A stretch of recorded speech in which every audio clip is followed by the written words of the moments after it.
On a Thanksgiving night tainted by the shadows of crime and conspiracy, Batman navigates the dark underbelly of Gotham City, his solitary vigil continuing amidst a city embroiled in a chilling murder spree. As the holiday unfolds, the Caped Crusader's pursuit of justice intertwines with a sinister plot, revealing a Thanksgiving unlike any other in the brooding streets he calls home. Welcome, detectives. The Long Halloween's second issue takes place on Thanksgiving Day. The scene opens with Batman proclaiming Harvey Dent is dead. We find ourselves in James Gordon's office, where he and the Batman are interrogating an Irish mobster named Mickey Sullivan about the bomb that was delivered and went off at Harvey Dent's home. Batman tells Mickey they know he's responsible, but he's a little fish, and they want to know who hired him to take out Dent. Mickey refuses to rat out who hired him. Batman and Gordon believe Mickey was hired by Gotham's top mob boss, who goes by the Roman. Mickey scoffs at this as he claims he's never even heard of Carmine Falcone. Batman shows the evidence that one of the nails used in the bomb can be traced right back to Mickey. Instead of arguing these facts, Mickey says that even if he hadn't unalived Harvey Dent, there was a long line of people ready to do it.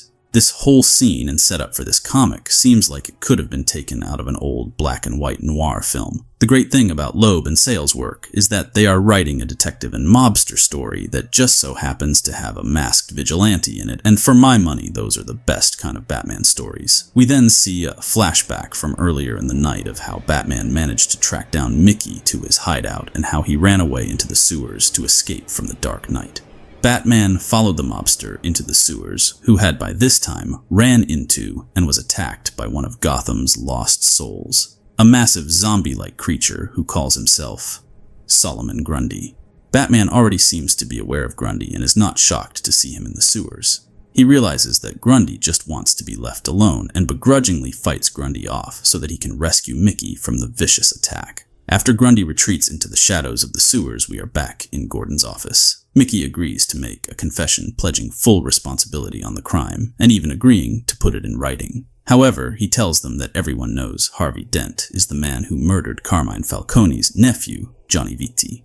As they won't get anything more from him, Gordon decides to send Mickey to the cell with his accomplices. When Mickey leaves the room, Gordon asks Batman if he thinks there is any truth to Mickey's claims about Harvey. Batman says he can't and won't believe that, and neither should Gordon. On the way to the holding cell, the room goes black, and when the lights come back on, something has changed in Mickey. Elsewhere, Carmine Falcone is cooking in his penthouse with his son Alberto, when his sister Carla Vitti demands action for the unaliving of her son Johnny, and Falcone answers that the matter is being handled.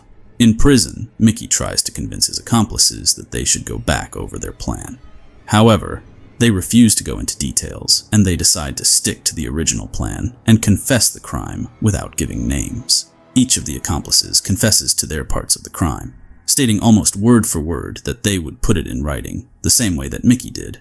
Batman realizes that the confession has been rehearsed and admits that whatever Falcone is paying them, he's getting his money's worth. Mickey is brought back into Gordon's office, but this time he pulls off his face and reveals that he is Harvey Dent in disguise and that he was not dead after all. It was all planned between him, Gordon, and Batman in order to make the crew incriminate Falcone, but the plan didn't work. In less than an hour, the real Mickey and his group are bailed out of prison. Later that Thanksgiving night, Harvey Dent spends his time at the hospital near his wife's bed. James Gordon arrives home late to see he has missed Thanksgiving dinner. Batman leaves a plate of Thanksgiving dinner in the sewers for Solomon Grundy. Meanwhile, in the Astoria Towers Hotel, Mickey and his gang are having dinner and celebrating in the name of the Roman. Moments later, someone breaks into the room where Mickey and his gang are eating and shoots them all with a similar gun as the one used to unalive Johnny Vitti. The murderer leaves the gun and a Thanksgiving cornucopia at the crime scene. If you're enjoying this video, please do me a quick favor and hit the like button. It's easy for you and it helps me and the channel out a lot. This script's got the kind of gritty, dark noir tone that pulls you in like a 2-bit hood under the streetlight. It's a hard-hitting tale of crime and conspiracy, with Batman pounding the pavement for justice in the shadows of Gotham. What really gets me is the nuanced touch, showing the Caped Crusader's heart. not just in his relentless pursuit of the bad guys, but in sparing Solomon Grundy and leaving him a Thanksgiving meal in the sewers. It's the kind of depth that makes this Batman story feel like it's been torn straight from the pages of a classic hard-boiled detective novel. If you've enjoyed this video, then be sure to check out my review of the first issue of this comic. The Long Halloween is a series of comics that took place over the course of a year, and my plan is to release a video every holiday to coincide with the comics they are based on. If you want to read this issue and the full graphic novel for yourself, I'm going to post an affiliate link to the comic in the comments. By purchasing the comic, you'll be supporting this channel, as I will get a small commission from anything purchased. In the shadowy alleys of Gotham, the Long Halloween spins a web of suspense, keeping readers on the edge with each turn of the page, uncertain of the true identity behind the holiday killer.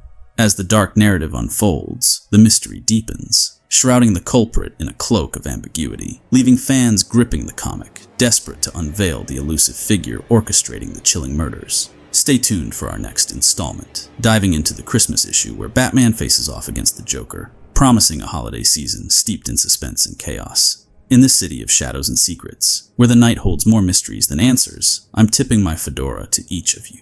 Here's to a happy Thanksgiving, folks. May your plates be full, your alibis airtight, and your nights free from the kind of trouble only Gotham can brew. Stay sharp out there.